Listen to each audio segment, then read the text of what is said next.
Eto pa mga bossing ko, tuturuan ko po kayo ng madalian, mabilis na panghatak ng swerte, lalo-lalo na tungkol sa usapin ng pera. Simple lang ang aking tuturo at napaka-epektibo po nito. Kumuha po kayo mga bossing ko ng isang platito at pagkatapos mga bossing ko, hugasan nyo po muna itong ating barya dahil kung sino-sino na po ang humawak po nito. Maaaring meron na kumapit dito na kamalasan. Kaya mas mainam mga bossing ko ay hugasan nyo po muna ito. At pagkatapos nyo pong hugasan ito mga bossing, ito po ipatuyuan nyo po muna. Kapag natuyo na po siya, okay na po natin gamitin pampaswerte. Ang bilog mga bossing ko para mabilis gumulong ang magandang kapalaran. At yan po mga bossing ko ay barya para mas mabilis siyang humatak ng swerte lalo na sa pera. Subok na napakaswerte nito mga bossing. Proven po yan mga bossing. Ngayon pa mga bossing, basta kapag gumawa ka ng ganito, sasabayan nyo palalo ng sipag at tiyaga ha. Dahil ang ating mga pampaswerte ay sangkap lamang para po tayo ay higit na swertihin or maging matagumpay at ang mga kamalasan na pinagdadaanan ay kaagad natin itong pagdadaanan at hindi natin tatambayan. Ngayon pa mga bossing, basta kailangan sasabayan ng sipag at tiyaga. Kasi ang tao na mahilig lang sa mga pampaswerte at kayo po ay laging nakanganga, nakatunganga, hindi kumikilos, wag na kayong umasa, wag ka munang gumawa ng pampaswerte, wag ka munang bumili ng mga pampaswerte dahil maaaring masasayang lang ang effort po ninyo. Dapat sasabayan ng unang-una kung ang inyong problema ay pera, sipag at tiyaga.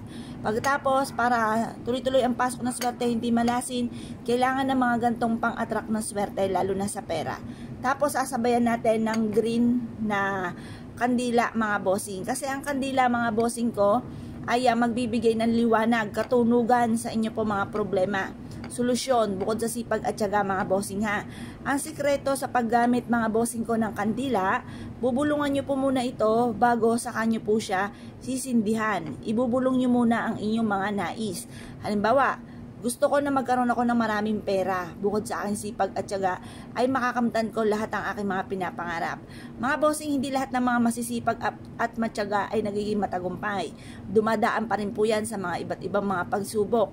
Para hindi na natin pagdaanan yan, bukod din sa panalangin sa mahal na Panginoon, at ikaw ay naniniwala, pagiging positibo na makakamtan ng inyong mga pinapangarap, subukan nyo po ito. Magbubulong po tayo dito. Ang ibubulong ko po dito ay magkaroon ako lagi ng malaking benta at yumamat maging matagumpay ang lahat ng mga bossing na mag-aabil sa amin.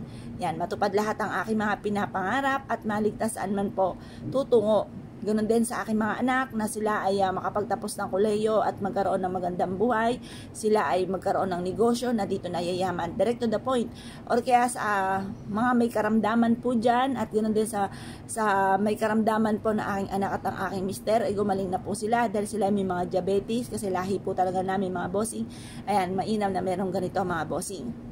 Basta mag-wish ka na kung ano yung nais po ninyo. Pagtapos nyo po mag-wish mga bossing ko ay sisindihan po natin ito.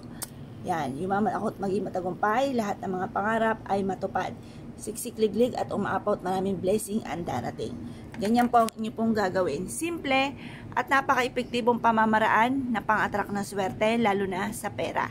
Kung never nyo pa itong hindi nagagawa, subukan nyo na po ito dahil ito po isa sa mga subok na napakaswerte, mabilis na pagtugon sa mga problema. Kung gusto po ninyo mga bossing ko, hipan nyo na po siya pagtapos ka na mag-wish. Habang nagsisindi ulit ito mga bossing, habang siya po yung nagsisindi, di ba una, binulungan po muna natin, nag-wish po tayo. Ito naman, habang nagsisindi po siya, paulit-ulit ka muling mag-wish. Yaman ako at magiging matagumpay, lahat ng mga pangarap ko ay matutupad.